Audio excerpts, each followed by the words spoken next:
spesifik. Ma'annal madara,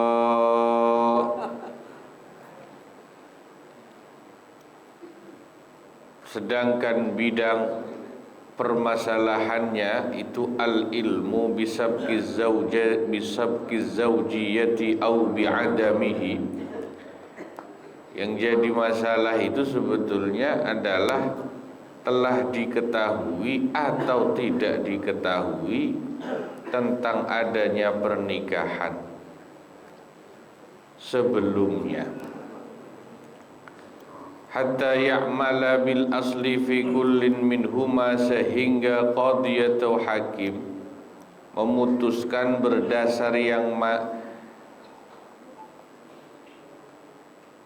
berdasarkan asal dari salah satu keduanya, yaitu telah ada pernikahan atau belum. Li'annal qadhiya, karena sesungguhnya qadhi lamma ta'ayyana az-zawju, tatkala menjadi jelas spesifik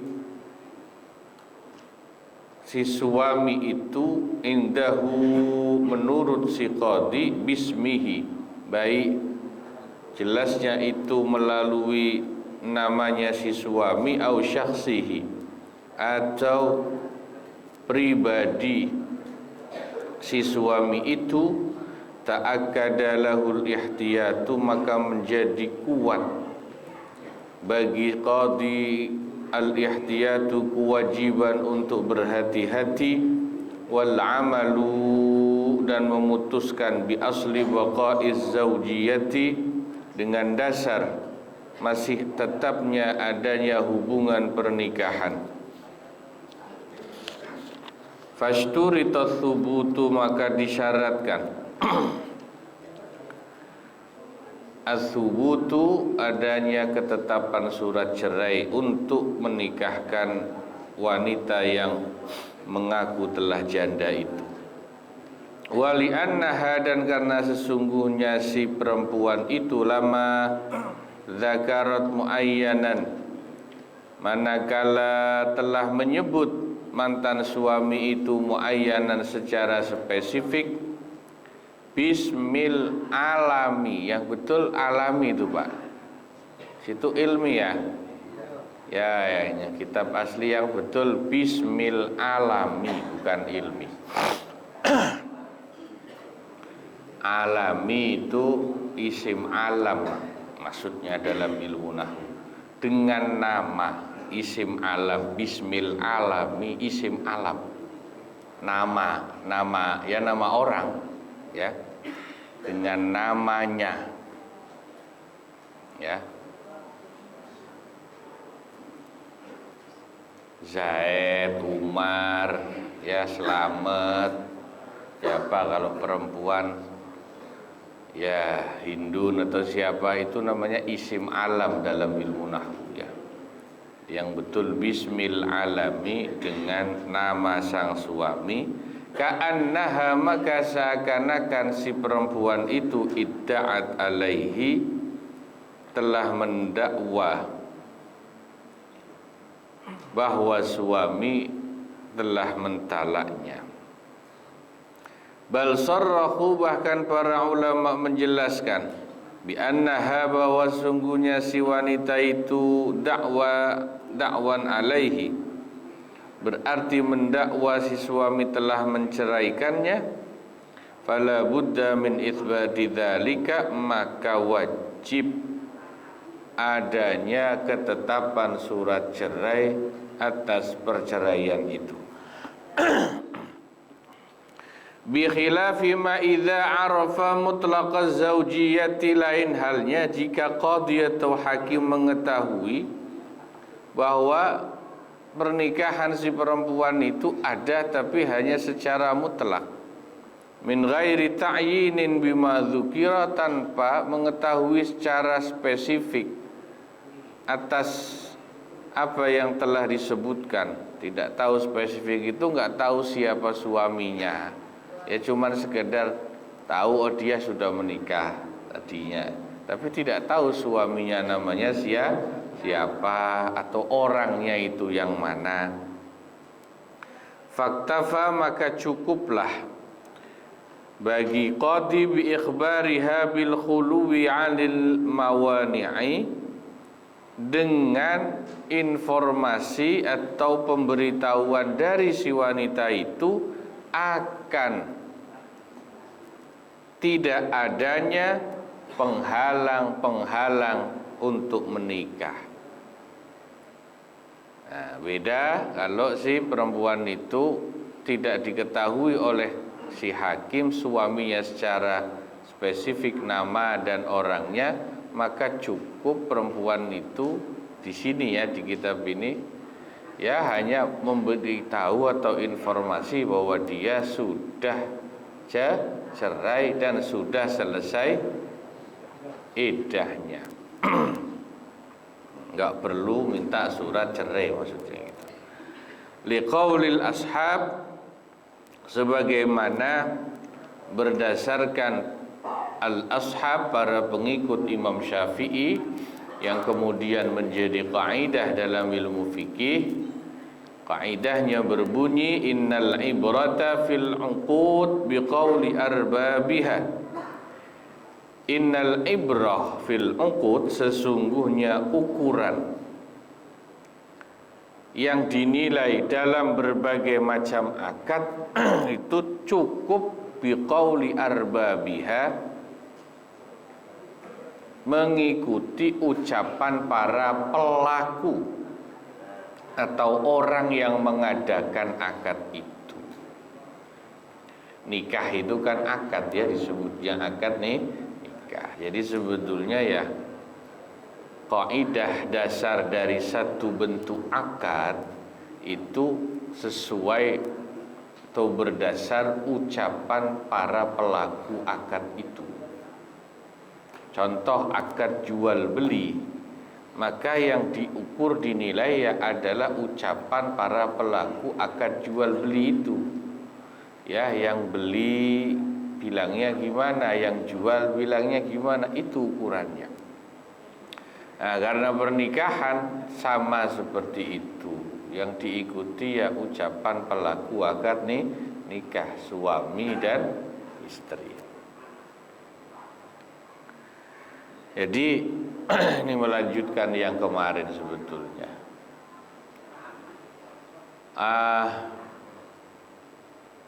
Kenapa kalau hakim itu kenal dengan si mantan suami perempuan itu secara takyin? Takyin itu apa tadi? Spesifik, tahu namanya atau tahu orangnya. Maka ketika perempuan itu mau menikah lagi, bilang sudah cerai, harus ada surat cerai. Tapi kalau si hakim tidak tahu suaminya itu yang mana, namanya siapa, hanya diberitahu bahwa perempuan itu sudah cerai, maka itu cukup untuk dasar perempuan itu menikah lagi. Nah, ini dalam istilah fikih namanya ihtiyat, hati-hati, supaya menghindari sesuatu yang bersifat syubhat. Syubhat itu potensi mendekati haram, itu namanya syubhat ya.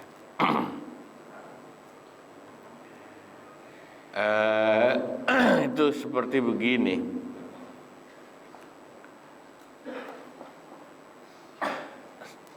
Kalau contoh najis misalnya ya, ada ketika kita mau masuk masjid dikasih tahu sama orang yang jadi marbot, Pak, hati-hati tadi ada kucing kencing di masjid, di dalam masjid. Cuma dikasih tahu gitu, maka tentu kita harus hati-hati masuk masjid. Tapi hati-hatinya beda dengan kalau marbotnya ngasih tahu itu tadi kucing kencingnya itu pas di depan pintu utama. Nah, kalau ngasih taunya gitu, maka tentu hati-hatinya harus lebih ekstra ya. Mungkin caranya kita nggak boleh masuk lewat pintu utama, lebih baik kita masuk lewat pintu samping. Kenapa? Beda soalnya. Karena yang satu ngasih taunya lebih jelas. Ya. Gitu. Ini sama kayak ginilah ya. Mohon maaf. Mohon maaf nih. Ya, saya pakai pinjam namanya Pak Ustadz Thohir ya. Ya, Pak Ustadz ya. Di belakang lagi asik soalnya. Pak Ustadz Thohir misalnya ketemu perempuan yang ngaku janda, misalnya. Tapi biasanya emang sering ketemu sih beliau itu. Ya. Terus jandanya itu kebetulan Pak Ustadz Thohir tidak kenal siapa suaminya. Cuman perempuan itu bilang, Pak saya janda, saya sudah cerai. Beda sama ketemu perempuan yang Ustadz Thohir tahu suaminya ini dulu temennya, tahu namanya, tahu orangnya. Terus yang perempuan kedua ini bilang, saya sudah cerai Pak, kalau mau ya saya mau menikah lagi gitu. Ini kira-kira perlakuannya secara hukum beda nggak? Beda Pak. Kalau yang pertama tadi, meskipun cuma dengar-dengar infonya dia itu janda sudah cerai, tapi kan kita nggak tahu siapa suaminya. Asal dia mengaku sudah cerai dan sudah selesai iddahnya, maka secara fikih ya mudah untuk dinikahi, tidak ragu insya Allah halal kan gitu ya. Tapi kalau yang kedua ini perempuan kita kenal siapa suaminya dulu. Kalau dia ngomong udah cerai, maka kan kita nggak boleh semudah itu menerima ucapannya. Wong kita kan kenal. Jangan-jangan cuma omongan dia aja. Ntar mendingan saya tanya langsung aja sama suaminya yang dulu, apa bener apa enggak. Kalau sudah cerai, karena kita kan kenal suami yang pertama. Itu contoh ihtiyat namanya. Hati-hati. Jangan sampai untuk kasus yang kedua ini kita main iyain aja, dinikahin, ternyata suami yang kita kenal, teman kita juga bilang orang gua belum cerai. Nah malah berantem kan sama teman sendiri ya. Nah itu contoh namanya ihtiyat, itu begitu. Wa ammal waliyul khasu, adapun wali yang khas yakni wali nasab, bukan hakim, fayuzawwijuha in saddaqaha wa in arafa zawjaha al-awwal min ghairi itsbati talaqin wala yaminin, boleh menikahkan jika si wali itu membenarkan ucapan perempuan di atas, meskipun si wali mengetahui suami yang pertama dari perempuan itu tanpa harus memintai surat cerai, ketetapan surat cerai, ataupun tanpa harus meminta sumpah dari si perempuan itu. Lakin yusannu lahu, akan tetapi tetap disunnahkan bagi wali nikah, kaqadin, sebagaimana juga disunnahkan bagi qadi atau hakim. Sunnah tidak wajib. Lam ya'rif zaujaha, yang tidak kenal suami pertama dari perempuan itu, meskipun tidak wajib untuk kasus suami yang tidak dikenal, tetap sunnah diminta apa? Talabu isbati dzalika, meminta adanya ketetapan surat cerai dari siapa? Suami pertama. Nah ini namanya ihtiyat. Ihtiyat itu hati-hati. Karena ya namanya nikah itu kan bukan sehari dua hari, bukan seperti beli pakaian atau beli barang. Ya, intinya mengamalkan hukum itu lebih baik menggunakan kehati-hatian. Kalau dalam tasawuf kadang disebut dengan sifat wara, ya. Wa furiqa bainal qadhi wal wali wallahu a'lam bishawab wa ilaihil marji'u wal ma'ab. Semoga manfaat, kurang lebihnya mohon maaf. Wassalamualaikum warahmatullahi wabarakatuh.